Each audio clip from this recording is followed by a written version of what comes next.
So Richard, welcome to France. Welcome to Grenoble. Thank you, Antoine. So would like to ask you a few questions for our public. So the first thing, maybe we could start with rehearsal of what happened. So you started in 2006. Can you give us a quick look back on the key actions, milestones that brought us to today? And including maybe the recent AIA or the upcoming AIA vote that's coming up. Indeed. Well, 2006, I was shocked to learn that there was all of this information and evidence about the destruction of the 3 World Trade Center skyscrapers that we had not seen on mainstream television, that our government hadn't told us, that the American Institute of Architects wasn't even aware of. And I'm going, what world am I living in? So here's all this evidence. For instance, a 3rd tower came down on 9/11, World Trade Center 7, a 47-story skyscraper that collapses straight down, uniformly, symmetrically, into its own footprint in under 7 seconds at free fall acceleration on 9/11 in the afternoon. It wasn't hit by an airplane, no jet fuel, and yet it drops in the exact manner of a classic controlled demolition. So I didn't know about this. No other architect I talked to knew about it. And yet this is the 3rd worst structural failure in modern history. So somebody had to do something to tell the other architects about this. And lo and behold, there was a report that the American Institute of Architects had gotten from NIST and the National Institute of Standards and Technology, and that they swallowed the official story hook, line, and sinker, even though it is full of fraud, full of holes, full of misinformation, disinformation, and obscuring what really happened to this building. They said it was blazing fires, but these fires were small and scattered and could not have removed all 80 columns in this building in order to bring it straight down uniformly, symmetrically into its own footprint. Right, so yeah. So I was just beginning, actually. Sorry, but you asked a tough question. So I started, and I showed this to the 14 architects that I worked with, and all of them agreed it's a controlled demolition. So then we had our first 15 architects and engineers for 9/11 Truth, and then now we have 2,300 architects and engineers for 9/11 Truth, and we're still, after 8 years, trying to get the American Institute of Architects to realize that they have had a gross misinterpretation of the facts and conclusions that are horribly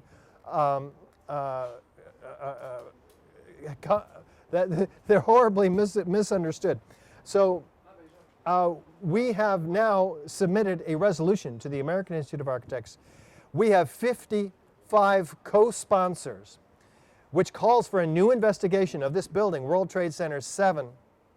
And if on May 16th they will vote on it, 300 delegates will come, will hear the information from us about the destruction of this building, and they will vote for, hopefully, for a new investigation. It's a historic opportunity for those of us in the 9/11 Truth movement who have been after them to account for these 3 controlled demolitions. That's the conclusion of the architects and engineers for 9/11 Truth, the 2,300 that I represent. In France, we struggle with similar things as you do in the US. However, personalities have expressed their own view. People on TV, well-known people, their skepticism on the official version of the events, and they have been literally, I would say, destroyed. That is, banned from speaking in the air, on stage, banned from many things, even forbidden to work, right? People could not work anymore. Humorists or actors or public people could not work anymore. Did you see the same things happen in US? And do you have the same kind of approach? Yeah, apparently this is really a difficult topic for a lot of people, for a lot of reasons. One, we have shock and awe we were all put in on 9/11 with the attacks on our cultural icons, these twin towers, on our mainland, to our psyche. Almost 3,000 of us were killed in the first attack, on the mainland that we've had in God knows how long. So also, we can't imagine the implications of this, of 9/11 being something other than what we were led to believe, that 19 fundamentalist hijackers rammed these planes into these buildings and that they came down by fire and gravitational collapse. We don't want to imagine a controlled demolition because it implies some sort of an inside operation, which is a dark view to go into for a lot of people. So that's one thing. There are people who have lost their jobs. There not a whole lot. There's nobody who's lost their lives. I haven't been threatened myself.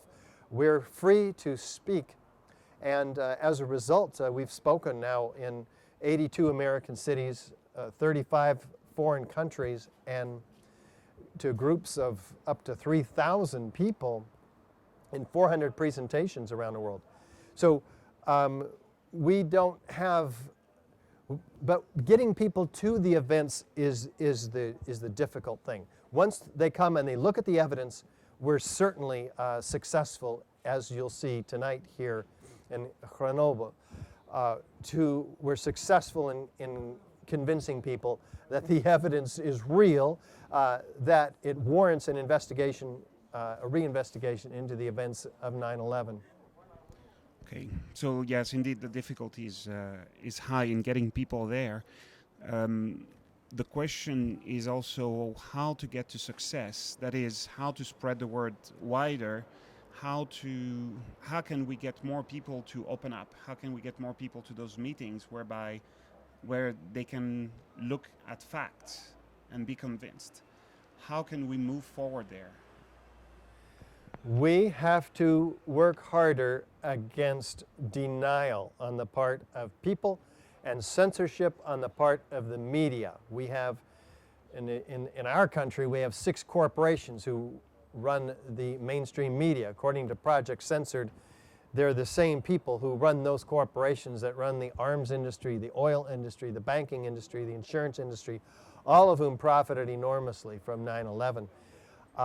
I'm not sure about who controls what here in France, but I understand you're having a difficult time getting the mainstream media to cover the story of the crime of the century with very solid, convincing evidence that these were controlled demolitions. Thus, this is an inside operation. Thus, it's got to be reinvestigated. The question, how do we get people here, is probably the best one, and the answer is to do exactly what we're doing. We keep on putting up thousands of flyers. We put up advertisements. We send out emails to everybody we know, architects, engineers, elected representatives, media representatives. What else can we do? Yeah, that's what else is the big question. Okay, now maybe another point is what other areas of investigations would be worth looking at? So you're clearly taking a very strong look at the architecture part. What other areas do you advise for public to take a look at? On those, of course, on those 9/11 events, which ones have you looked at? Which compelling evidence do you know of? Which could people look at? Well, we focus on the destruction of the 3 World Trade Center skyscrapers because the evidence is so clear to anybody with half an open mind. We certainly encourage people to look at what happened at the Pentagon, what happened at Shanksville, what happened with the put options, where millions were made betting that the airliners' value would go down the next day on 9/11, or they would lose millions of dollars. And of course, this investigation ended up at the foot of the Deutsche Bank building, and they stopped it because they said, well, Al-Qaeda wasn't involved. So we've got to have a new investigation. In fact, even the 9/11 commissioners themselves said of their own commission and its investigation that it was set up to fail, that they were lied to, that there was a decision not to tell the American people the truth. And that's from the senior counsel, John Farmer, of the 9/11 Commission itself. So maybe a last question. What's your feeling about what success looks like? How far is success? And will we see the light at the end of the tunnel? We're pushing a very big rock up a very big hill. We have to succeed. We can't afford to fail. The false flag attack known as 9/11 has been one in a series of such events that have started every major war, and we're not looking forward to the next one. We have to wake people up. Here in Europe, as we progress from Reykjavik down to Rome, in an 11-country, 20-stop, 30-day tour that is designed to seek help outside of the United States. We can't afford to fail. I think all of our country's freedoms are at stake as draconian measures of anti-terrorism laws are even this very day being decided in the French Parliament. And people have to know that the truth about 9/11, because it starts the dominoes to fall over, because there are so many other things that people aren't aware of, that it's a big awakening. The rabbit holes of events, in addition to 9/11, all connect, and they do have a significant wake-up call on the psyche of the French people and people all around the world. All right, thank you. Thank you.